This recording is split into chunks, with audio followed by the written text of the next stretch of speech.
Hello，大家好，又係我 Frankie 啊。今期帶大家睇盤之餘咧，就探討一下我作為一個10年地產從業經驗嘅一個行內人啦，喺中山會買咗邊個盤呢？咁我就喺2021年咧買入咗我哋中山嘅華人公園四季嘅，喺我哋西區嘅彩虹片區板塊。咁其實咧，我喺19年嘅年底咧，我就已經買入咗一套西區同樣係彩虹片區嘅一個中類彩虹嘅一個二期嘅一個二手樓啦。當其時就喺嗰度居住嘅。咁我喺21年點解又會買入咗華人公園四季呢？因為當其時我睇好西區彩虹片區嘅一個發展啦，同埋因為我家庭居住嘅需要咧，所以我就買咗我哋嘅西區華人公園四季。咁點解我冇買翻中類彩虹嘅一個二期啊，或者係3期、4期嘅新產品呢？其實我喺中山城區，我對比咗好多樓盤嘅，唔單止係西區嚇，包括我哋嘅火炬咧。當其時話近住深中通道啊嘛，炒深中嘅概念啦。火炬嘅好多盤我睇過，城市面貌冇咁靚，同埋住起身冇咁舒服，亦都冇咁方便啦。咁另外我亦都睇過東區一啲高端樓盤咧，佢個價錢咧就比較貴，當其時要2萬幾蚊啊！咁阿輝仔個人咧就經濟實力比較差啲，所以就買唔起啦。咁仲有我哋西區都好多樓盤，好似中類彩虹啊、幸福匯啊、晉龍匯景灣啊、天悅灣呢啲，我全部對比晒。點解我會買咗華人公園四季？其實因為華人公園四季佢當其時嘅價錢係算西區比較貴嘅，同中類彩虹差唔多2萬蚊左右嘅價錢，但係我依然會買公園四季，係因為佢嘅一個交付品質同埋佢嘅園林真正係我哋西區屬於係豪宅天花板啦。但係你話同依家嘅第4代住宅嚟比嘅話，可能會差少少奢華感，同埋會差少少實用率。但係依家我哋西區公園四季先賣緊12000到14000嘅價錢，第4代住宅可以賣到17000幾到2萬1咁其實你冇可比性，睇自己嘅需求咁我帶大家睇翻1、2期嘅產品，同埋介紹翻整個樓盤。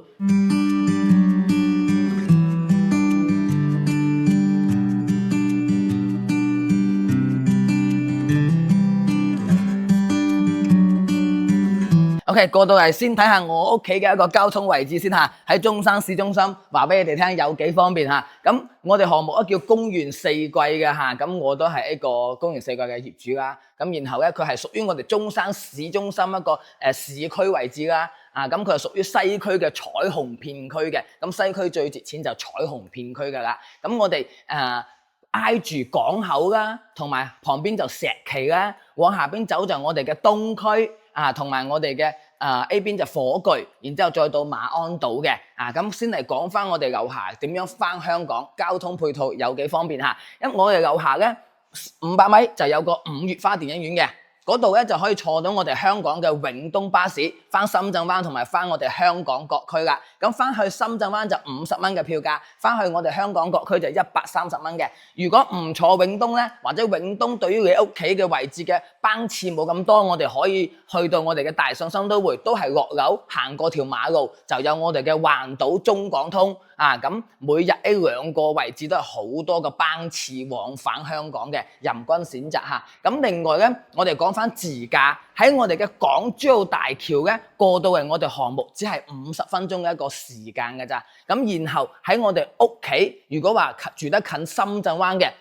直接去到我哋深圳灣嘅口岸都係1個鐘嘅時間，所以兩港通勤係好方便嘅。再嚟同大家講翻生活配套。落樓我哋就對屋企對面就有個大信新都會一個商場啦。呢個商場就唔算好新，亦都唔係好大，但係日常嘅所需係完全有晒㗎啦。再嚟行翻去五月花電影城 A 一邊咧，就有個金喜匯嘅商業街，嗰度有超市啦，一啲簡單嘅餐飲食肆啦，同埋有我哋嘅 Pizza Hut 電影院健身會所呢啲都係應有盡有㗎啦。咁然後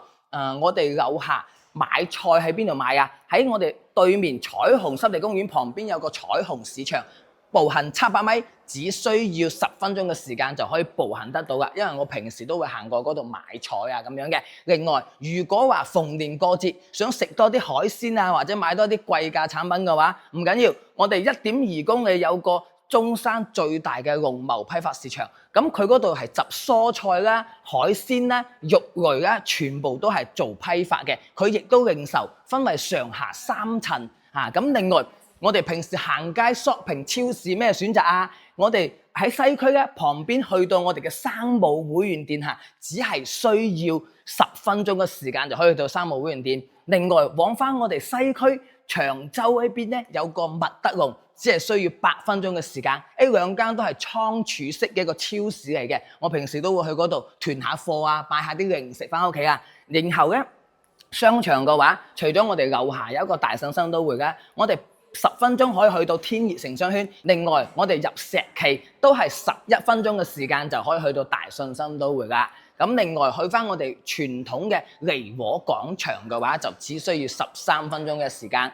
石岐大信新都會啊、富日城啊，包括 Coco City 都係20分鐘以內就可以包括到中山最出名、最多人行嘅5大商場啊。所以我平時商場我都會唔會話去開一個商場消費，我會分開幾個商場去消費嘅。另外咧，我哋呢個位置可以睇翻佢嘅醫療配套，因為依家目前中山三甲醫院就係我哋嘅中山中醫院啦。呢度咧係中山唯一一間試點可以用你哋香港嘅長者醫療券啦，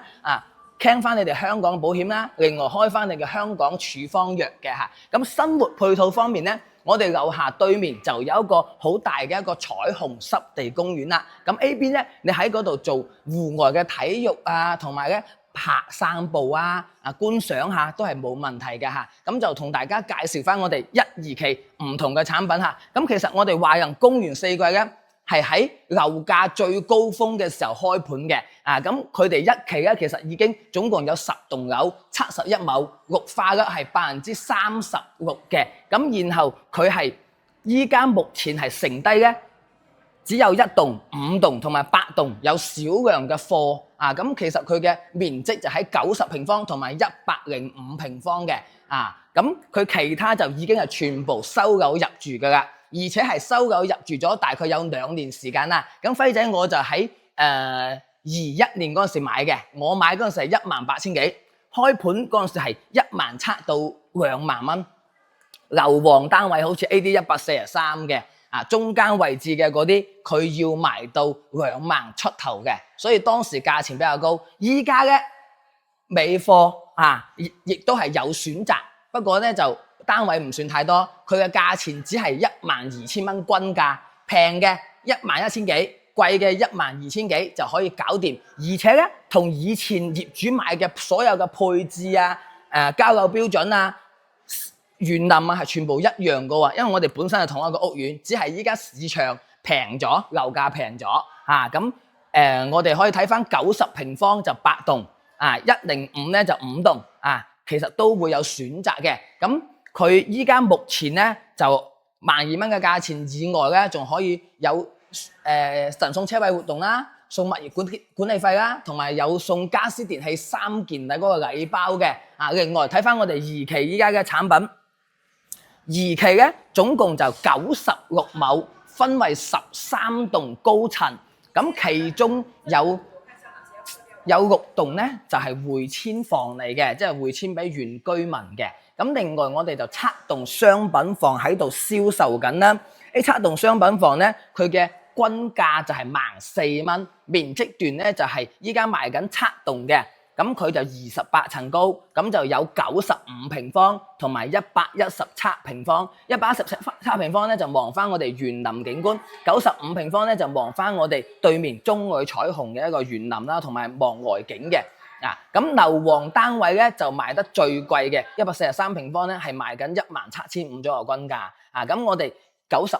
同埋我哋嘅117，依家都係14蚊嘅一個價錢啦。而且佢2期嘅園林同1期都係一樣做得好靚嘅。而且佢2期係一個抬高式嘅設計咧，有我哋嘅中軸線水景啦。另外1、2期咧樓下都會有10大主題嘅一個飯會所嘅。咁佢範圍所有我哋嘅兒童書吧啦，我哋嘅兒童活動區域啦，仲有我哋嘅一個健身室同埋我哋一個茶室啦，呢啲全部都係配套嘅。咁一期同二期嘅物業管理費都係3蚊一平方嚇。咁我哋就可以睇翻入邊嘅園林究竟有幾靚，因為佢係我哋西區乃至中山城區嘅一個銷量冠軍樓盤啦。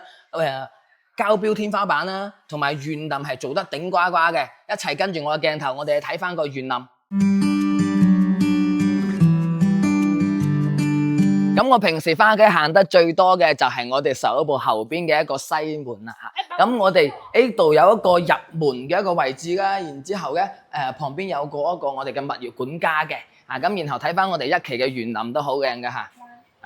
一入到嚟人面識別歡迎許家好溫馨嘅一句話嚇。咁然後睇到我哋嘅園林你可以睇到佢係錯落有致嘅。然後咧物業小姐姐每日仲會話俾大家聽，依家天氣係幾多度嚇，係每日擺嘅喎，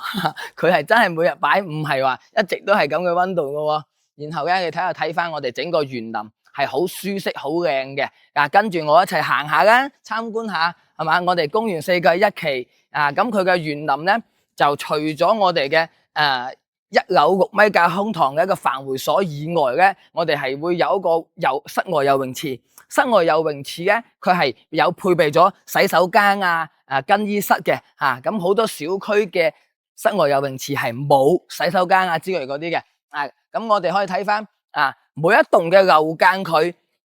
係十分之闊嘅，因為我哋係一字板樓，係做戶戶朝南嘅一期。咁你睇到佢嘅園林，包括佢嘅地面呢一啲係十分之整潔嘅。一期已經交樓有2年時間噶啦，你睇下佢嘅一個養護係做得十分之靚仔。然後西區或者係中山城區咁多樓盤嚟講華人公園四季一個交付品質同埋佢嘅園林環境係真係好嘅。你有睇到佢個整個園林係俾你感覺好舒服、好錯落有致嘅一個設計嘅。然後我哋上去睇翻我哋嘅樣板間，一期咧就90平方同105平方。一期嘅實用率就冇2期咁高咁我哋先由一期睇起。咁呢個90平方嘅一個戶型啦，佢係2梯4戶，但係佢一字板樓，相當於就1梯2戶咁入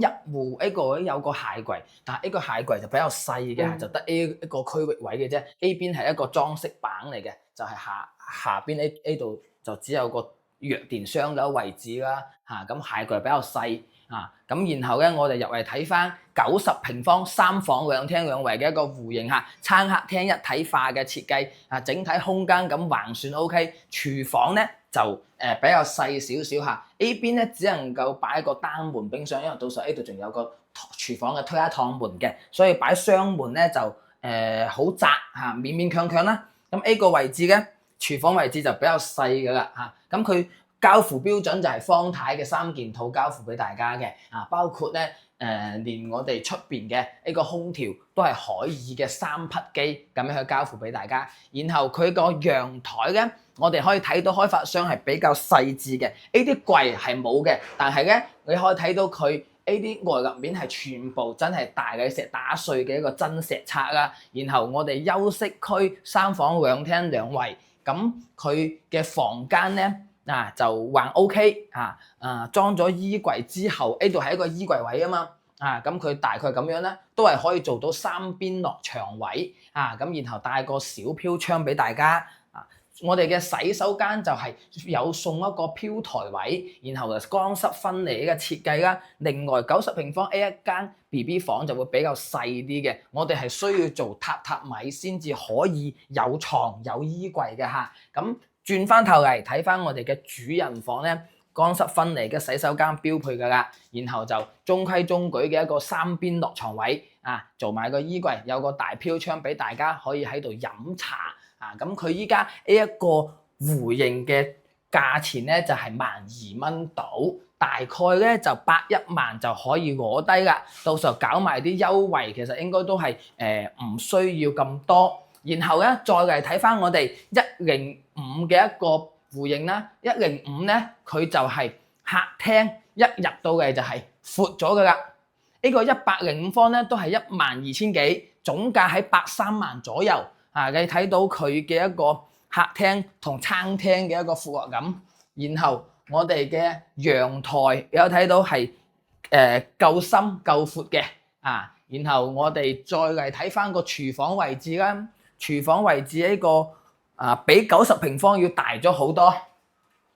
呢度就完完全全擺雙開門嘅一個雪櫃啦，然後呢啲儲物櫃收納啊都係比較多嘅，而且佢嘅操作台分明，仲有一個咁大嘅一個窗口位置俾大家。A 邊咧我哋會做個鞋櫃嘅，然後105咧係可以開窗對流嘅，但係90平方咧就冇對流窗嘅嚇，呢個大家要注意翻啊。然後咧我可以帶大家睇下休息區，105嘅3間房係會比較大啲嘅，因為畢竟差咗15個平方喺度啊，佢一個就做3段式洗手間啦。呢個位置都係做榻榻米會好用啲嘅啦，做書房或者係兒童房啦。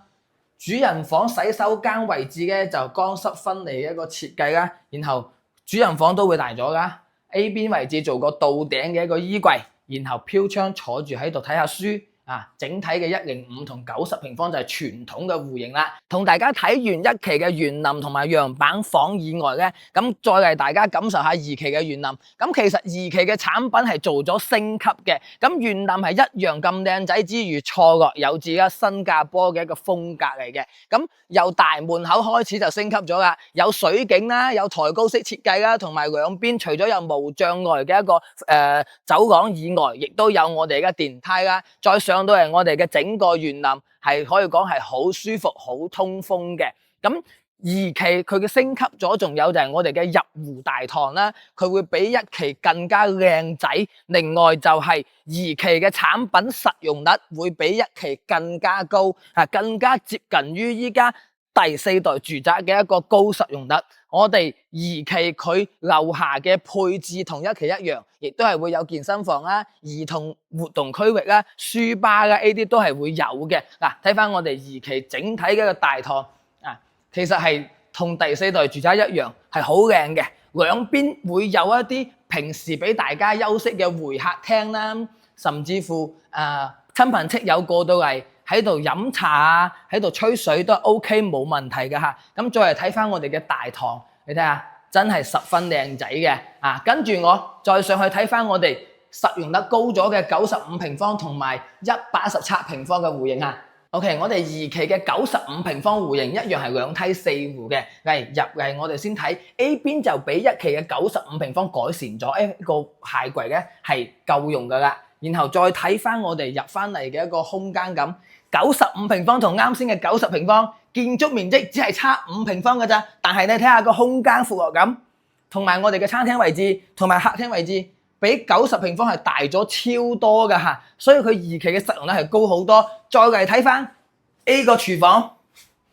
同啱先嗰個90平方嘅廚房根本上係差天共地嘅一個空間啊！然後再有驚喜嘅就係1期嘅全部都係短陽台，我哋2期全部都係超長嘅一個陽台啊！除兩邊可以整一啲洗衣櫃啦，另外仲可以擺個吧台坐住飲茶。再睇翻出去，我哋咁靚嘅一個園林景觀，真係好舒服嘅。所以2期嘅產品依家點解話喺市場咁艱難？佢竟然剩翻最後一棟7棟，其他就冇啦。呢度係一間客房，3邊落床位，然之後再加個衣櫃，比90平方嘅負荷好多。另外呢個95平方係冇細房嘅喎，你睇到 A 間房仲比啱先嘅客房大。A 邊佢可以做書台，呢度做衣櫃，或者你喺 A 邊做個衣櫃，A 邊做間大床都係冇問題嘅。1.8米大床，輕鬆3邊落床嚇。然後再嚟翻我哋嘅主人房，你可以睇到乾濕分離洗手間。然後佢嘅空間感比啱先我哋105咁上下啦，同啱先嗰邊105嘅面積差唔多。主人房就一個超大嘅飄窗，再嚟飄窗睇翻出邊嘅景觀，一樣係好靚仔嘅嚇。所以點解話我買公園4季，因為佢嘅景觀同埋佢嘅一個戶型係 OK 嘅。因為我當時買嘅1期，我係買120平方嘅，我就冇買咁細面積嘅。但係82方依家冇貨啦，咁我哋就睇翻2期95同117。OK，咁睇翻我哋115平方嘅一個南北對流4房戶型先嚇，入門口呢一排咧就可以做到我哋嘅成排收納櫃啦。不過輝仔就更加建議翻就唔好做晒 A 種咁嘅設計，冇咁好用之餘咧，我哋要有翻一個留空嘅地方，我哋掛下大衣啊或者擺下鎖匙嘅 OK 嘅。然之後南北對流，你睇下個客廳整體空間感十分之大啊！你睇下坐喺 A 個位置睇電視啊，真係舒服，而且電視都要買大部啲添。咁後邊咧本嚟係有一間房嘅，但係咧樣板間就將佢打咗。正常個牆喺一個位置 ，A 邊係一間足夠大嘅一個客房啦、書房或者長輩房都得啊，同我哋平時住嘅分開翻兩代人啊，或者係有朋友過嚟，隱私十分重要。睇下一個客廳，即使我哋唔要嗰間房，都係好富好大嘅。然後擰轉頭睇翻我哋出邊嘅一個園林景觀啊，綠幽幽嘅一片，睇住咁靚嘅園林，真係坐喺度飲茶，我都覺得係好養眼嘅。然後睇翻我哋一個 U 型嘅一個大廚房啦，呢個廚房雙門雪櫃，然後整體嘅任何收納空間完全足夠晒啦嚇。對於117平方嚟講 OK。睇翻我哋 A 邊一扇無遮擋嘅啊，我哋買高少少就好靚噶啦。睇翻休息區 A 一間房咧，我哋作為一個長輩房或者客房、兒童房都 OK，三邊落床位完全足夠晒。睇翻我哋乾濕分離一個洗手間啊，空間感都 OK 噶啦。然後我哋 A 一間做我哋嘅 BB 房或者係小朋友房，我就會更加建議喺一個位置做榻榻米上去，直接可以望到出邊嘅景觀之餘 ，A 邊就係我哋嘅一個書台、衣櫃，咁樣使用會更加合理啦。再嚟睇翻我哋平時最關心嘅主人房位置啦，180度直接望住一扇無遮擋嘅園林景觀啊！每日早上瞓醒嘅心情都好啲啊。然後 A 個位置咧，佢係俾你掛電視嘅。其實我哋依家好少掛電視喺房，或者你哋中意嘅都冇問題。正常我係應該做排櫃喺度啊，俾我老婆擺下化妝品啊，或者係擺下啲平時嘅一啲精美飾品都 OK。A 邊咧就係我哋一個衣帽間嘅位置啦。再嚟到入邊就係乾濕分離嘅洗手間，呢個就標配啦，空間感都 OK 嘅。呢個單位依家嘅單價咧喺14000蚊左右嘅，總價咧喺160萬左右，啊性價比都係十分之高嘅，我覺得係城區嚟講冇乜對手噶啦。跟住我嚟睇翻佢整個交友標準係點樣嘅。佢交付標準咧就2期升級咗個鋼化嘅一個旅客金房門啦，指紋密碼3合一嘅一個門鎖啦，然後咧房間就係一個木地板啦，再加埋我哋係配埋一個天花機嘅，係3匹嘅可以天花機，然後睇翻廚房所有嘅配備。要麼就係老闆一線大品牌，要麼就係方太咁交付俾大家嚇。咁然後我哋嘅潔具啊，同埋我哋洗手間嘅一啲用品啊，嗰啲全部都係 Total 或者係科立嘅。咁我哋嘅插座啊，呢啲就係我哋嘅羅格朗啊，都係一線嘅一個大品牌咁交付俾大家啊。咁然後基本就係呢一啲嘅交付標準啦。對於呢個樓盤，呢個交標嚟講喺我哋市面上咧就性價比係比較高㗎啦，因為佢嘅交付標準係真係高嘅，包括佢陽台嘅石漆啦，同埋好多細節嘅地方，開發商係做得比較好嘅。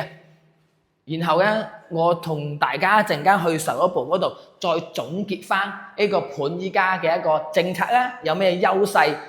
OK，咁大家1期、2期嘅樣板間啊，園林環境都睇過噶，咁你哋對於我中意嘅樓盤，你哋又中唔中意嘅？可以評論我或者私信我，大家討論一下嘅。咁輝仔同大家做個簡單嘅總結啦。咁華人公園4季嘅 A2年都一樣係我哋城區嘅一個銷冠樓盤嚟嘅，佢無論從質量上、交付標準上同埋銷量上都係我哋城區嘅一個天花板吓。咁佢目前嘅價錢咧，1期最平嘅係接近12,000蚊啦，同埋12000幾。咁佢2期嘅話就係13000蚊左右嘅一個均價啊。其實咧佢嘅1期佢嘅實用率就明顯係冇咁高嘅，但係咧佢勝就勝在佢係現樓啦，即買即收，有2個細則俾嘅大家選擇啦。咁二期嘅實用率就明顯高咗好多，但係佢嘅交樓時間咧就去到明年嘅3月份啊、6月份咁樣嘅一個時間去交付俾大家。真正嚟講都唔算太耐，因為係準現樓噶啦。咁所以咧就睇翻大家點樣去選擇一下。咁今期嘅節目咧就同大家分享到呢度啦。後期有興趣嘅可以私信我，或者係點個 like 鼓勵下輝仔啦。同時訂閱埋我嘅 channel，以後分享更多精彩嘅節目俾大家。下期再見，拜拜。